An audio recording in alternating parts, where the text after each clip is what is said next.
Now we're going to look at using the formulas to find the mean, standard deviation, and variance of problems that consist of the binomial distribution. We are then going to use the mean and standard deviation and revisit the minimum and maximum usual value problems. We're going to use the results that we get to interpret the data. So in a test of the microsort method of gender selection, 51 babies are born to couples trying to have boys, and 39 of those babies are boys. So 51 babies were born, 39 of which were actually boys. If the gender selection method has no effect and boys and girls are equally likely, find the mean, standard deviation, and variance for the number of boys born in groups of 51. So, first, let's find the mean. The mean is mu, and it has a formula. That formula was n times p. And you do need to know these formulas. So before we jump into those, let's figure out what is our n. N is the total number of babies that were born. And then p is the probability of a girl or a boy being born. So probability of either one is 0.5. We're assuming that they're equally likely. And then q, which we're going to need for our formulas. Remember, q is 1 minus p. So q for this problem is 1 minus 0.5, or 0.5. So we have our n, our p, and our q is also 0.5. To find the mean using these formulas, all we have to do is multiply n times p. So that's 51 times 0.5. And 51 times 0.5 is 25.5. So there's our mean.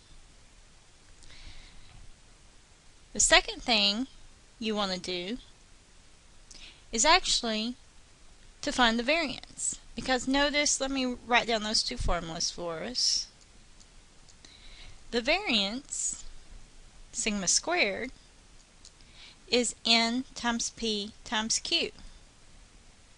You can use that information to find the standard deviation, which is sigma. Sigma is the square root of sigma squared, or the square root of n times p times q. So if you do the n times p times q, you have your variance, take the square root of it, you have your standard deviation.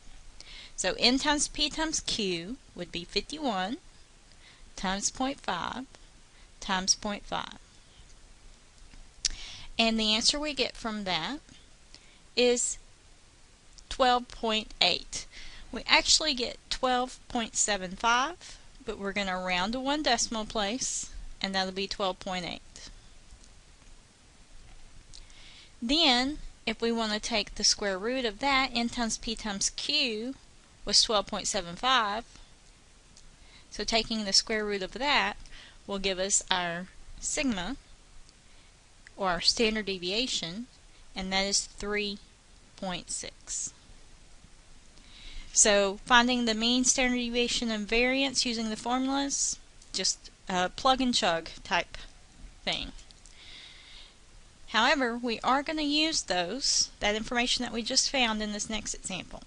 We're going to use the results to determine whether the result of 39 boys is unusual, and whether or not it suggested that the gender selection method used was effective.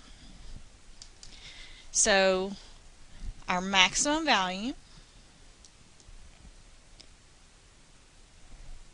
will be 25.5. That was our mean. Let me bring that information over to this slide. The mean we found was 25.5, and the standard deviation we found was 3.6. So our maximum usual value, 25.5, plus 2 times the standard deviation. Our minimum usual value, and you should know these formulas by now, we've used them throughout the semester, 25.5 minus 2 times 3.6.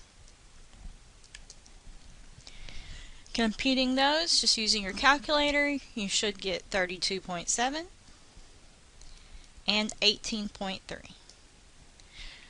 Recall that for it to be considered usual, it has to be between those two values. 18.3 is our low value and 32.7 is our high value. Here is the usual values that would occur, anything between those two. But it asked, is 39 boys unusual? So 39 would be above 32.7. That's over there in the unusual side. Therefore, 39 would be unusual.